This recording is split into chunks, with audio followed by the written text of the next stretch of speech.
नमस्कार दोस्तों, आध्यात्म के एक और नए अंक में आपका हार्दिक स्वागत है। दोस्तों, धार्मिक मान्यताओं के अनुसार अजा एकादशी अर्थात जया एकादशी का व्रत रखने वाले को अश्वमेध यज्ञ के बराबर पुण्य मिलता है। साथियों, भाद्रपद माह के कृष्ण पक्ष में पड़ने वाली एकादशी को अजा एकादशी के नाम से जाना जाता है। इस साल यह एकादशी 10 सितंबर 2023 रविवार के दिन पड़ रही है।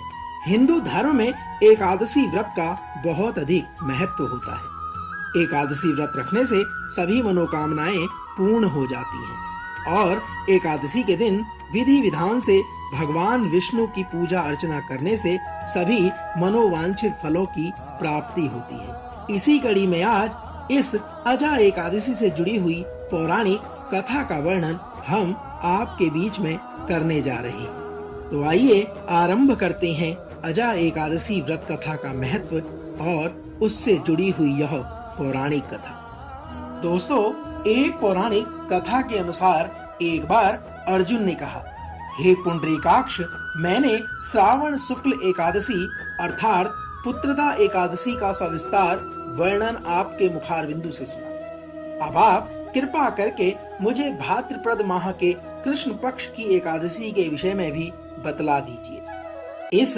एकादशी का क्या नाम है तथा इसके व्रत का विधान क्या है?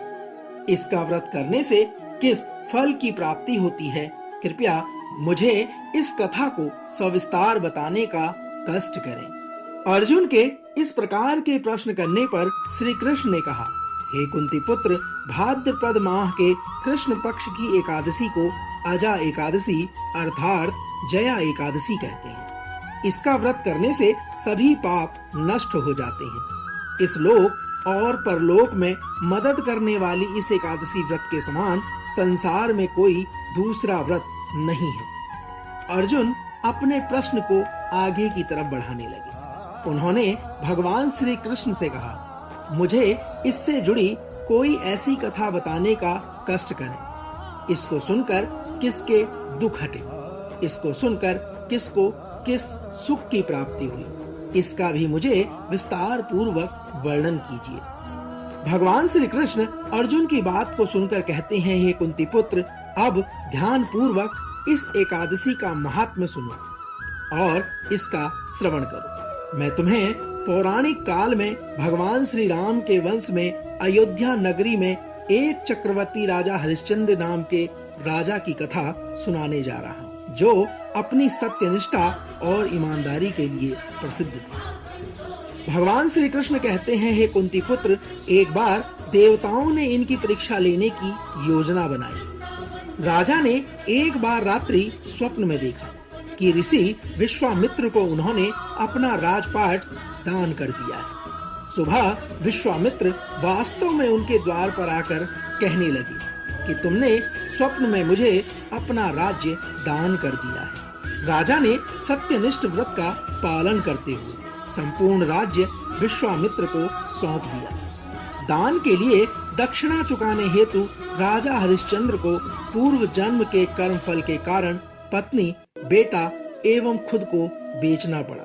हरिश्चंद्र को एक डोम ने खरीद लिया, जो शमशान भूमि में लोगों के दाह संस्कार का काम करता था। दोस्तों, राजा हरिश्चंद्र खुद एक चंडाल के दास बन गए। उन्होंने उस चांडाल के यहाँ कफन लेने का कार्य किया, किंतु उन्होंने इस आपत्ति के काम में भी सत्य का साथ नहीं छोड़ा। जब इसी प्रकार उन्हें कई वर्ष बीत गए, तो उन्हें अपने इस नीच कर्म पर बड़ा दुख हुआ और वह इससे मुक्त होने का उपाय खोजने लगे। वह सदैव इसी चिंता में रहने लगे कि मैं क्या करूं, किस प्रकार से इस नीच कर्म से मुक्ति पाऊं। तब एक बार की बात है, राजा हरिश्चंद्र इसी चिंता में बैठे हुए थे कि गौतम ऋषि उनके पास पहुंचे।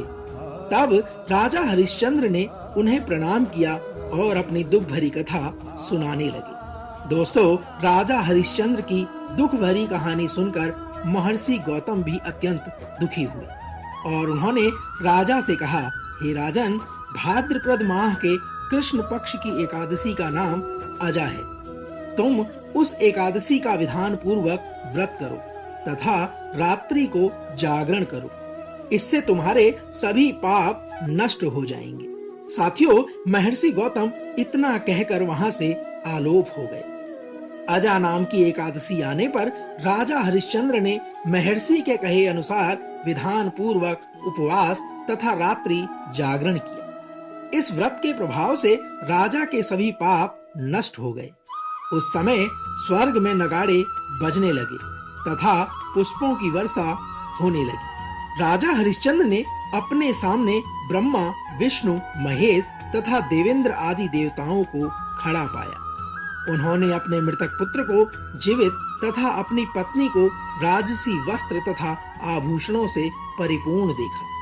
दोस्तों, व्रत के प्रभाव से राजा को पुनः अपने राज्य की प्राप्ति हुई। वास्तव में एक ऋषि ने राजा की परीक्षा लेने के लिए यह सब कौतुक किया था, परंतु अजा एकादशी के व्रत के प्रभाव से ऋषि द्वारा रची गई सारी माया समाप्त हो गई और अंत समय में राजा हरिश्चंद्र अपने परिवार सहित स्वर्गलोक को चला गया।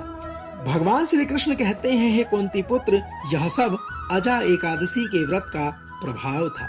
जो मनुष्य इस उपवास को विधान पूर्वक करते हैं तथा रात्रि जागरण करते हैं, उनके सभी पाप नष्ट हो जाते हैं और अंत में वे स्वर्ग को प्राप्त करते हैं। भगवान श्री कृष्ण आगे कहते हैं, हे कुंती पुत्र, इस एकादशी व्रत की कथा के श्रवण मात्र से ही 100 अश्वमेघ यज्ञ के फल की प्राप्ति होती। दोस्तों, यह तो थी राजा हरिश्चंद्र से जुड़ी और भगवान श्री कृष्ण के मुखार बिंदु से निकली अजा एकादशी व्रत कथा का सार। हम आशा करते हैं जिस प्रकार एकादशी के व्रत रखने से राजा के सभी कष्ट दूर हो गए, उसी प्रकार यह एकादशी आपके परिवार को सुख, समृद्धि, यश और वैभव प्रदान करे। कल एक और नए अंक के साथ फिर आपसे होगी मुलाकात। तब तक जय श्री कृष्ण, राधे राधे।